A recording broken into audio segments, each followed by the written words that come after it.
E agora já sei, entre um sorriso e outro, vai ouvir falar de flatulência, de gases. Nada mais natural na nossa existência do que de termos alguns a mais no corpo e que acabem depois por ser expelidos. Tem que sair. Eles não vão cá ficar. Doutor Carlos Martins, olá, bom dia. Bom dia Jorge, bom dia Sónia, bom dia Associação Espectadores. Uma boa pergunta, começarmos por aí. Se faz mal, nós evitarmos, ou seja, prender, eles têm que ser libertados ou não? Faz parte do nosso organismo e é natural. Faz mal e pode ser francamente prejudicial. Bom dia. Sim. Realmente pode ser prejudicial. Ou seja, antes de mais, a primeira mensagem seria esta: é normal nós termos gás no nosso aparelho digestivo. Quem é que produz esse gás, doutor? Ora bom, ele pode ter várias fontes. Sim. E se calhar aí começávamos já a olhar para as imagens e para os slides. Preparou. Uma das principais fontes de gás no nosso aparelho digestivo vem do ar que nós deglutimos, que nós engolimos. Esta é a principal fonte de gás que é introduzida no aparelho digestivo. Sim. Depois, também contemos no nosso tubo digestivo, sobretudo no intestino grosso, um conjunto de bactérias que são importantes, que têm um papel importante a desempenhar para o funcionamento do nosso aparelho digestivo, mas que elas próprias, na sua ação, podem produzir gás. Então... Podiam passar para a imagem seguinte. Não há nada a fazer. Aqui está a prova como existe gás no nosso organismo. Isto é um raio-x, é um raio-x do tórax. O gás, o ar, num raio-x aparece com a cor negra, com a cor escura. Então, onde é que vocês aqui veem negro? Na maior parte do espaço. Exatamente. E então o que é que será isto? Serão os pulmões? Os pulmões. Claro. O pulmão é um órgão rico em ar e daí que ele apareça realmente, normalmente, com esta cor. Depois vemos aqui esta sombra branca, que é o coração, e aqui vemos as costelas. Não é? Exatamente. Mas depois vemos aqui a tal fronteira entre o tórax e o abdômen, que é o diafragma, muito bem, ainda se lembra da última lição. E cá está, um espaço de ar, já na parte abdominal. Olá. Isto é a câmara gasosa que existe no nosso estômago. Ou seja, podemos passar à imagem seguinte.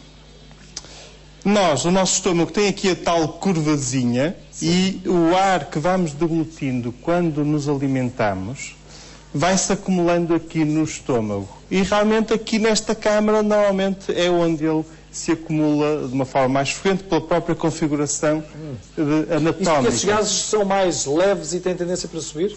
Exatamente. A teoria da gravidade funciona de igual modo dentro do nosso organismo. À semelhança do que acontecia com o refluxo, é a mesma coisa. Ou seja, o conteúdo, os alimentos vão-se depositando e quando estamos na posição vertical, ou seja, de pé, o ar tende a subir. E por ele subir é que acontece outra coisa. Ele pode sair pela mesma via onde entrou. Exato. Daí a diferença entre o gás que sai pelo arroto da flatulência. Que é expulso pelo ânus. Flatulência, no fundo, significa excesso de gás no aparelho digestivo. Deste gás que nós deglutimos, pouco, pode realmente depois passar para o intestino delgado. Mas o arroto, ou a eructação, que é uma designação alternativa para o arrotar, digamos, tem um papel importante na eliminação deste gás. O mesmo se passa com os bebés. No fundo, um dos truques para ajudar a que o bebê arrote, e que é importante para evitar depois as cólicas, é, de certa forma, incliná-lo, de forma a facilitarmos esta curva, de forma a facilitar que o gás passe daqui para o esófago e saia. Podíamos passar então agora à imagem seguinte e vamos então olhar para alguns fatores que podem contribuir para o excesso de gás no aparelho digestivo. Com atenção.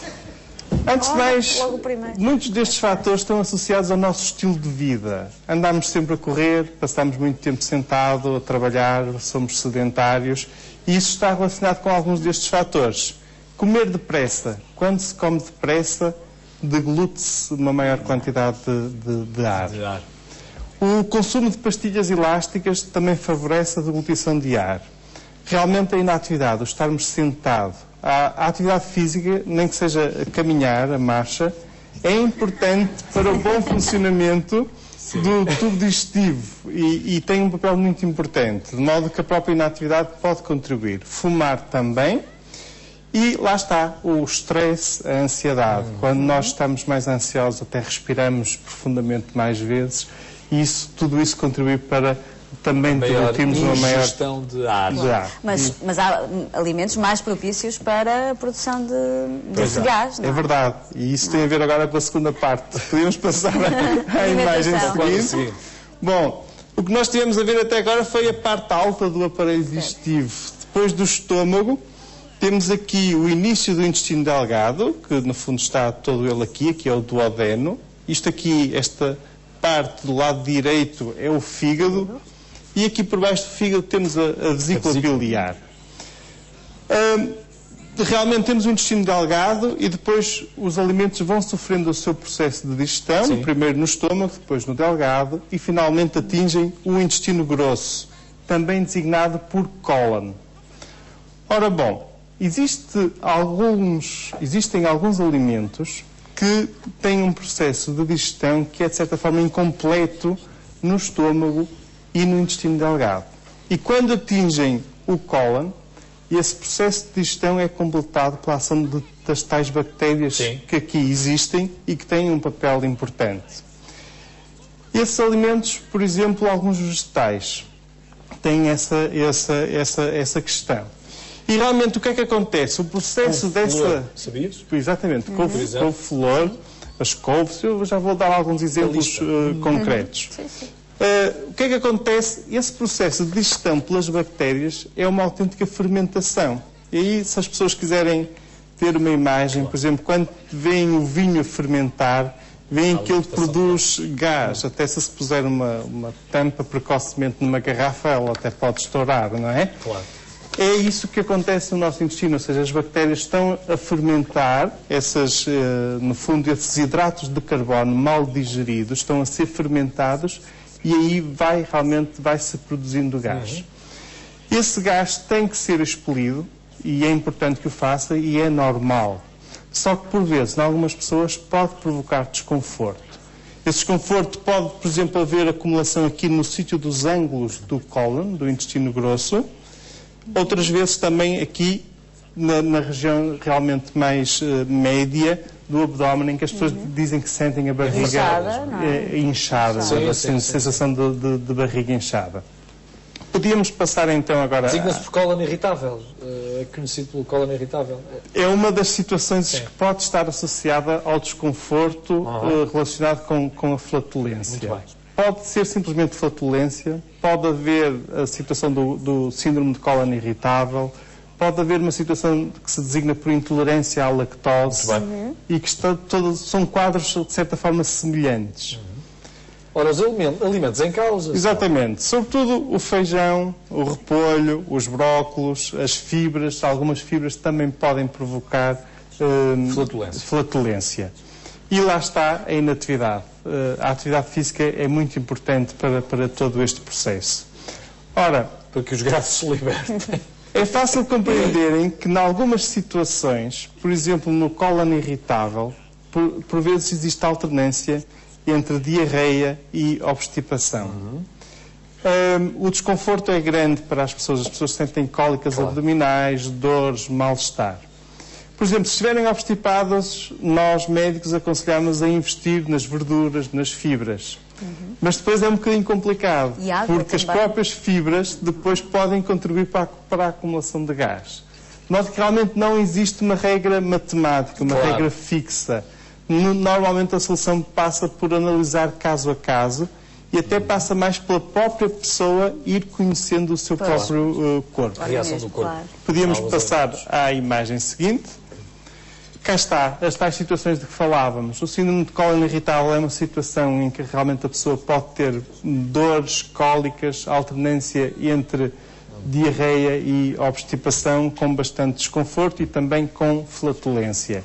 A intolerância à lactose é uma situação em que a pessoa tem um déficit de uma enzima que realmente faz com que não consiga fazer uma boa digestão deste hidrato de carbono, que é a lactose, que é o hidrato de carbono mais frequente nos produtos lácteos. De onde é que vem o cheiro?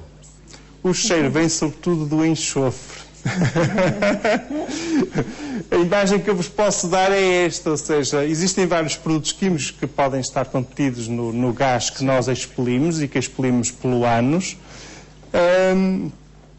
nomeadamente o metano, o hidrogênio, mas também podem existir compostos sulfurosos. E a imagem que eu dou é esta. Todas as pessoas mais ou menos já conheceram uma fonte de água sulfurosa, que muitas vezes até se diz que é recomendada, que faz bem à saúde. Sim. E quando as pessoas se aproximam dessas fontes de água, notam um cheiro intenso. É precisamente o mesmo mecanismo e normalmente o mau cheiro está associado ao enxofre e aos compostos sulfurosos. Vivendo e aprendendo. Perante esta situação, na grande maioria dos casos, nem sequer é necessário fazer qualquer exame médico. Depois, dependendo de caso para caso, pode ser necessário fazer análises ao sangue, análises às fezes, eventualmente a colonoscopia. Podemos passar à imagem seguinte. Em relação às soluções, eu diria que o lema principal e a mensagem é que as pessoas tentem ouvir atentamente aquilo que o corpo dela lhes diz. Esta seria, de certa forma, a mensagem principal. No fundo, por vezes, as pessoas têm que ir fazendo algumas experiências, evitar um alimento e ver se sentem melhor quando evitam esse alimento. Por exemplo, evitar os produtos lácteos durante algum tempo e ir vendo se sentem melhor.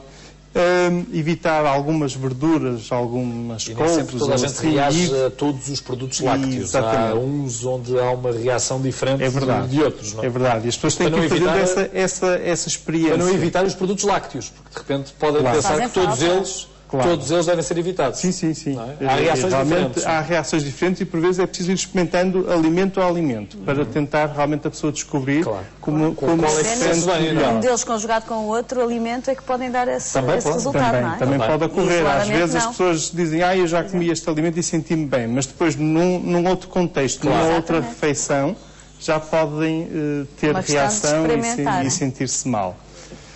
Investir realmente na calma, na tranquilidade, principalmente tentar comer devagar, tentar praticar atividade física é importante, o relaxamento, tentar realmente fazer com que as pessoas que têm este problema, muitas já tenho tido alguns pacientes que quando lhes aconselho realmente a olhar para o seu estilo de vida e a modificar algumas coisas, por exemplo, a prática às vezes de yoga ou atividades que as pessoas gostem que lhes proporcionem relaxamento, às vezes a solução é só isto, digamos, é o suficiente para a pessoa começar a sentir-se melhor.